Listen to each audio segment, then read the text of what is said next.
complicada, ¿no? Porque uno puede irse, digamos, deshaciendo el ovillo hasta casi el principio de la historia.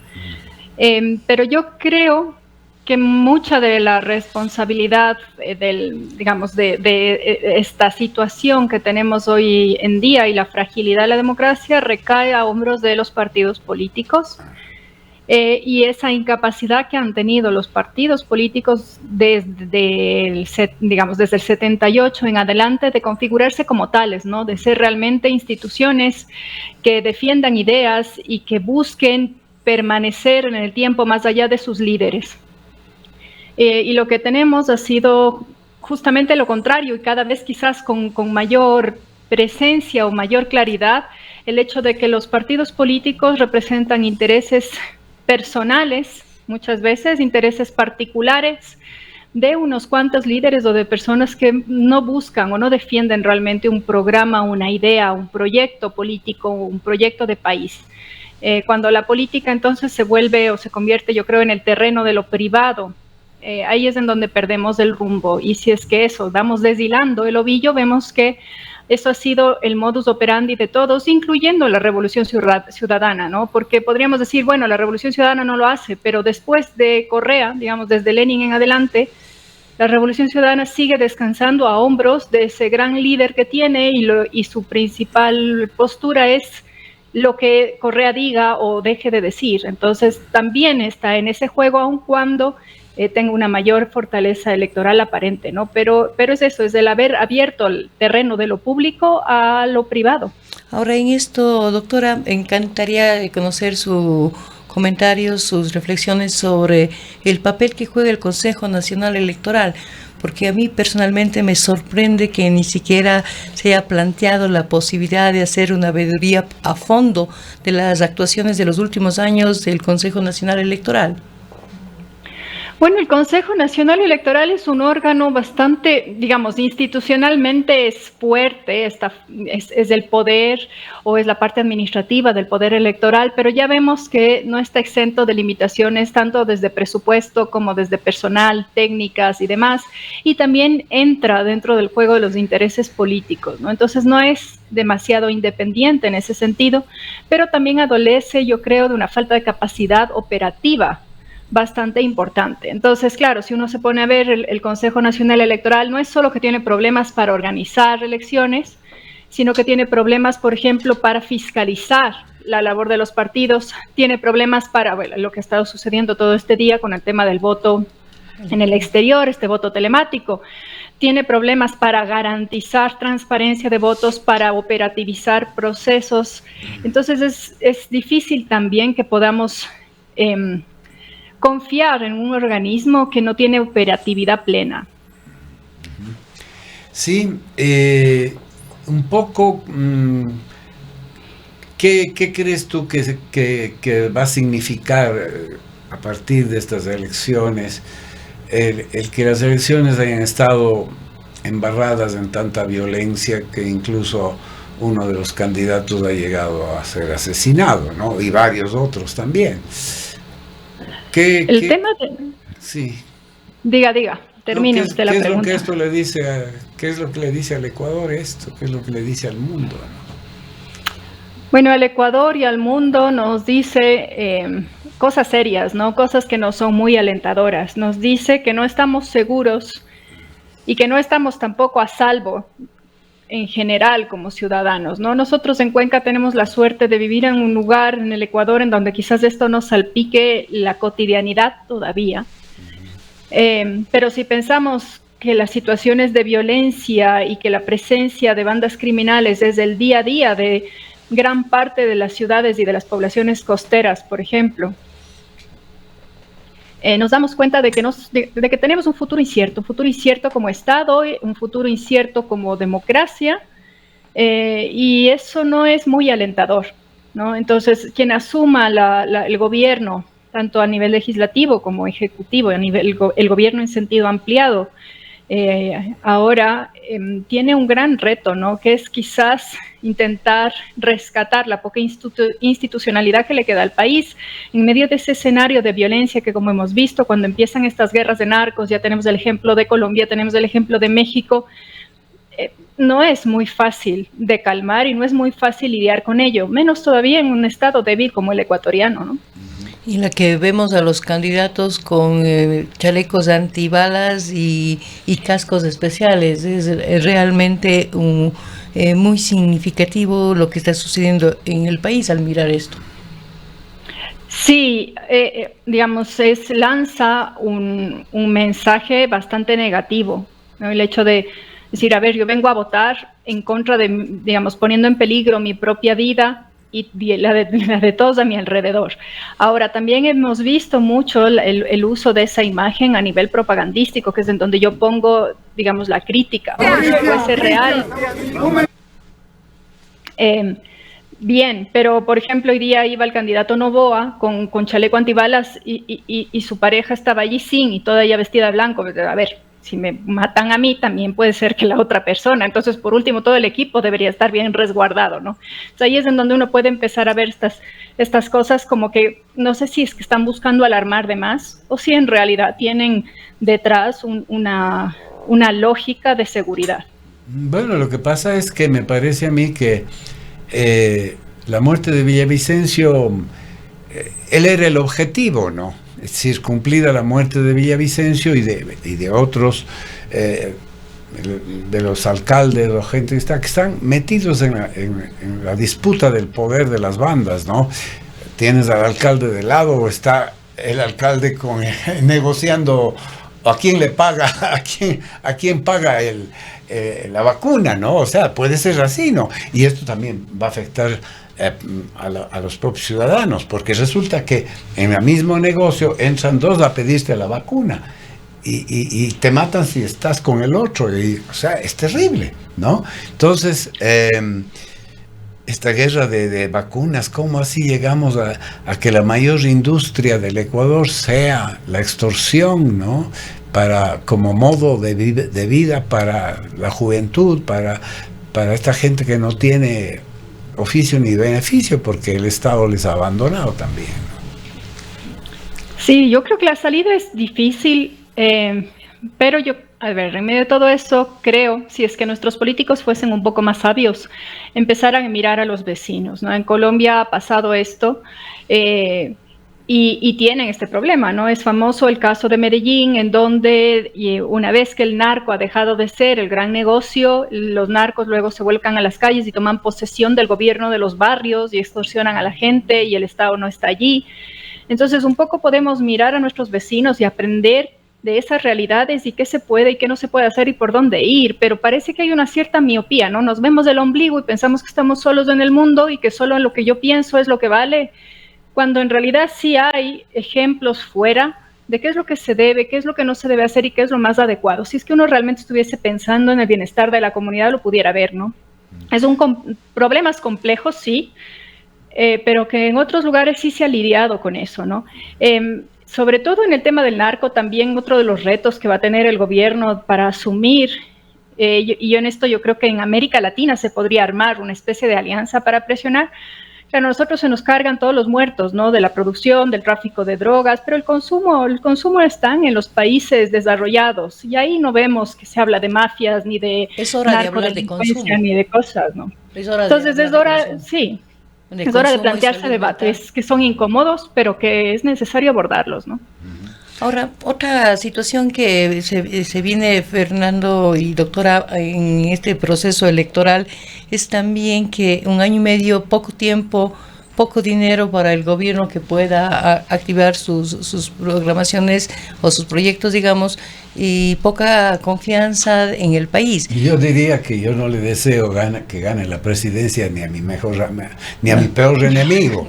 Porque 1 año y medio es realmente va a estar dificilísimo la carambola que tiene que hacer ahí el próximo presidente y su gobierno para resolver tantos problemas como se han prometido resolver. Pero en medio de eso también quería preguntarle, Angélica, ¿cuál cree usted, o si cree más bien que existe la posibilidad realmente de hablar de un diálogo, de llegar a un consenso en la Asamblea Nacional?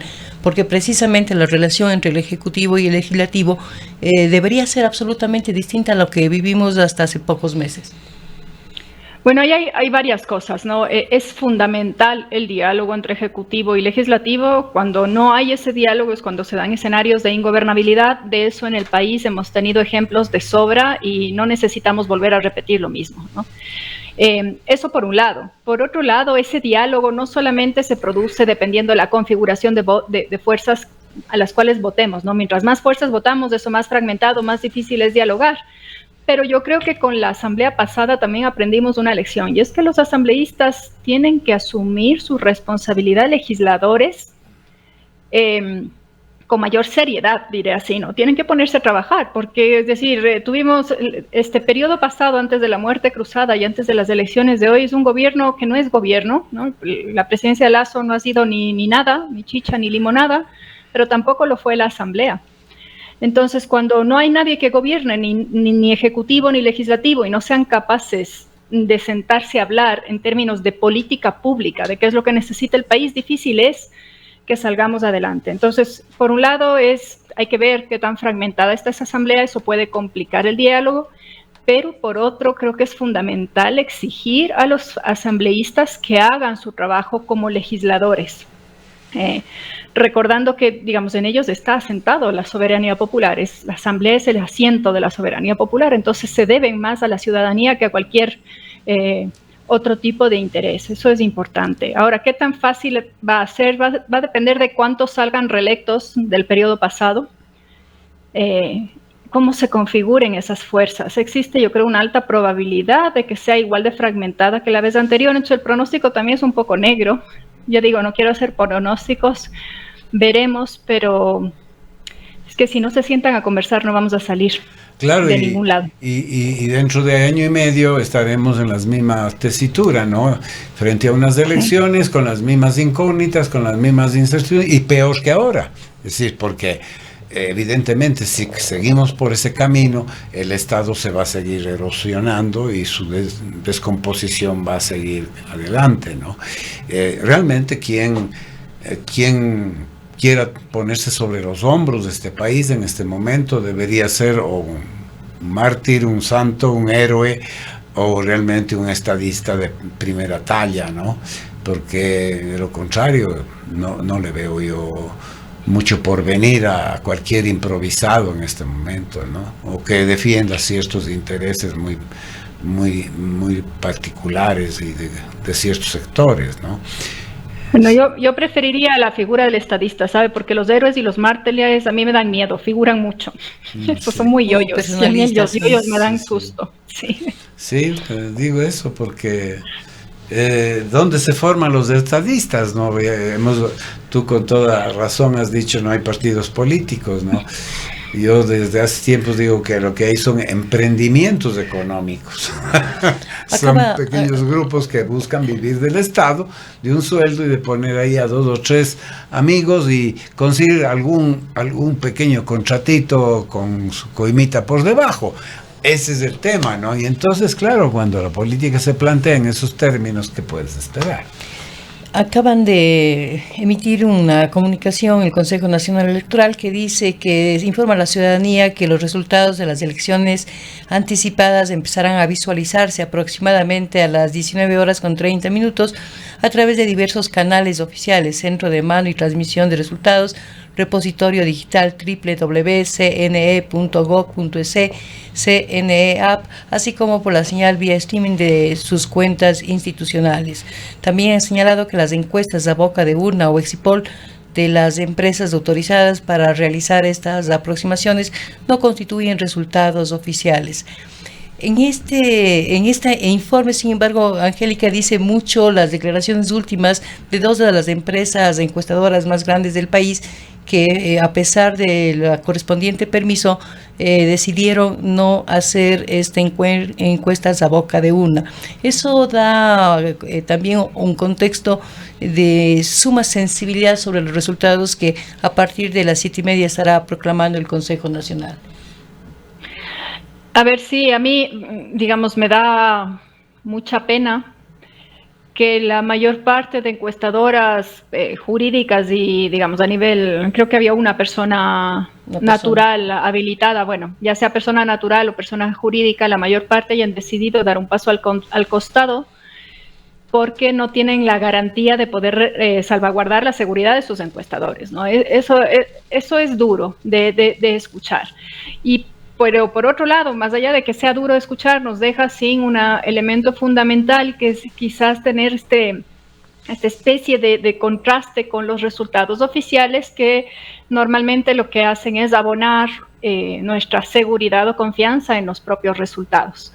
De igual manera, bueno, eso por un lado. Entonces no nos queda de otra que confiar en lo que nos diga el CNE, y eso es lo que nos toca hacer, porque empezar a especular con otras cosas no creo que sea responsable ni pertinente, y también nos invita a hacer luego una especie de ejercicio de eso, de paciencia, para que con toda la eficacia con la que puedan ir el conteo de votos, ya irán saliendo a partir de las 12, pero claro, eso significa que no sabremos realmente hasta mañana, un poco más, quién ganó las elecciones. Y en ese espacio de tiempo esperemos que las reflexiones sean más bien con tranquilidad y no emocionales. Sí, yo creo que en este momento ya hay un dicho que decía mi abuela: el diablo también se cansa, ¿no? Es decir, hemos peleado tanto los ecuatorianos, hemos hecho tantas diabluras, que ya pues, al final ya, sí, por lo menos el día de las elecciones ya no depende, ya no tenemos control de nada, es decir, hay que esperar los resultados. Pero claro, si los diablos están metidos entre los hackers y siguen turnándose, ¿no es cierto? O sea, sería terrible, con toda la ausencia de estos otros parámetros que tú has señalado como puntos de comparación y referencia, pues si ocurre algo, algún apagón, alguna suerte de complicación y aparezcan de pronto saltos muy significativos en la votación, en las tendencias de voto, pues otra vez vamos a tener lo que hemos tenido siempre, una profunda desconfianza en los resultados del Consejo Electoral, y también el nuevo gobierno nace con cierta sombra de ilegitimidad, ¿no? Es decir, recordemos lo que pasó ya en las elecciones pasadas. Claro, ahí no nos queda sino esperar que eso no suceda, y después hay otra serie de actores que ahora están también ahí, ¿no? Hay una serie de misiones de observación electoral que están justamente para eso, ¿no? Entonces también no es que tenemos un telón negro enfrente y no hay nada que trasluzca. También hay misiones internacionales y nacionales, o gente haciendo observación, que están dando reportes periódicos. De momento lo que sabemos es que se desarrolla con normalidad, y ellos también estarán en los procesos de conteo de votos y también forman parte, ¿no?, de como este filtro y esta rendición de cuentas a quienes luego las autoridades tendrán que responder. Entonces, vamos con calma.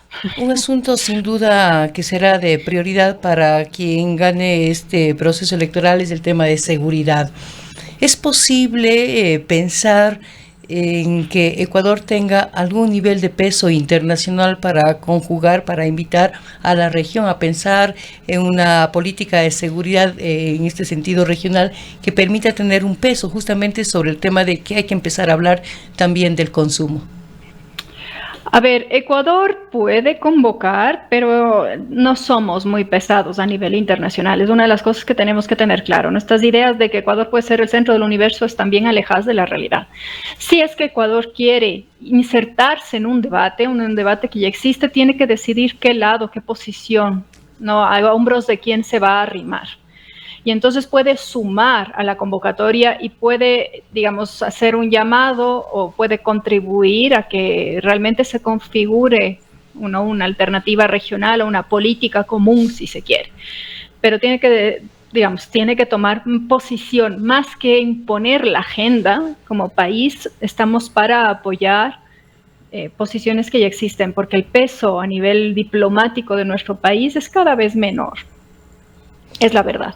Hay una cosa que me inquieta un poco, Angélica, es que cualquiera que sea el próximo gobierno tiene pendientes importantes como lo no resuelto con las con el tema de el pliego de peticiones del último movimiento social en el país, como el tema del seguro social, como el tema del desempleo. ¿Qué tanto puede controlar esta especie de hipersensibilidad social que tenemos frente a esta situación? A ver, si es que el gobierno que surja tiene bien plantados los pies en la tierra, sabrá que en 1 año y medio es bien poco lo que se puede hacer, porque en el sector público uno abre los ojos y ya pasó 1 año, ¿no? Eso lo primero. Después también hay que ser muy claros, yo creo, comunicando a la ciudadanía qué es lo que un gobierno con determinada configuración en la asamblea, qué es lo que vamos a tener, puede o no puede hacer. Entonces tendrán que ser muy cuidadosos eligiendo sus batallas, ¿no? Cosa que Lasso no hizo, por ejemplo. ¿Qué es lo que puede hacer el Ejecutivo solo en todo este sinnúmero de cosas? Puede, por ejemplo, intentar poner orden en una parte del sistema de salud, en la parte que atañe al ministerio, todo lo que es del Ministerio de Salud Pública. La parte del IES va a ser más complicado y requiere más tiempo. ¿Por qué? Porque el gobierno del IES y la administración del IES no está enteramente en manos del presidente, es algo que no se ha sabido comunicar muy bien. Sí hay delegados del Ejecutivo y todo lo demás, pero el IES es mucho más autónomo y por eso es tan complicado de enmendarlo, ¿no? No se toca tan fácilmente, los fondos es otra cosa, han tocado pues, pero la administración del IES no. Entonces, ¿qué batallas van a ir escogiendo para poder hacer esto en 1 año y medio? Van a tener que ser muy cuidadosos y todo va a depender de qué es lo que se puede o no hacer, cuál es la configuración de fuerzas en la asamblea. Entonces, si yo voy a querer, como quiso el presidente Lasso, modificar, digamos, leyes de fondo para las cuales necesito grandes mayorías, pues no, voy a tener la pelea perdida desde el inicio. Entonces van a tener que ser muy conscientes de qué es lo que se puede hacer dependiendo de los apoyos en la asamblea. Muy bien, pues Angélica, muchísimas gracias por hacer un tiempito para estar con nosotros en esta cadena informativa de la que Antena 1 forma parte, con todos los cantones de la provincia. Y nada, pues que esta noche ojalá tengamos resultados claros y que no sea el comienzo de quizás de un nuevo pleito a propósito de los resultados electorales, ¿no? Que se consoliden y podamos tener por lo menos certeza de que así votó el pueblo y se han respetado su voluntad. Gracias, Angélica. Gracias a ustedes, una buena tarde. Buenas tardes, son las 15:22. Faltan ya pocos minutos, Fernando, para que se cierren las urnas. 1 hora y media. 1 hora y media, y entendemos que a partir de las 7:30, según el último comunicado del Consejo Nacional Electoral, estarán empezando a difundir los primeros resultados, que seguramente serán los de presidente, vicepresidenta, claro, asambleístas nacionales, sí, provinciales, y en ese orden probablemente. Colocar la papeleta de presidente en una urna aparte, ¿no? Que va a ser lo primero escrutado. Más bien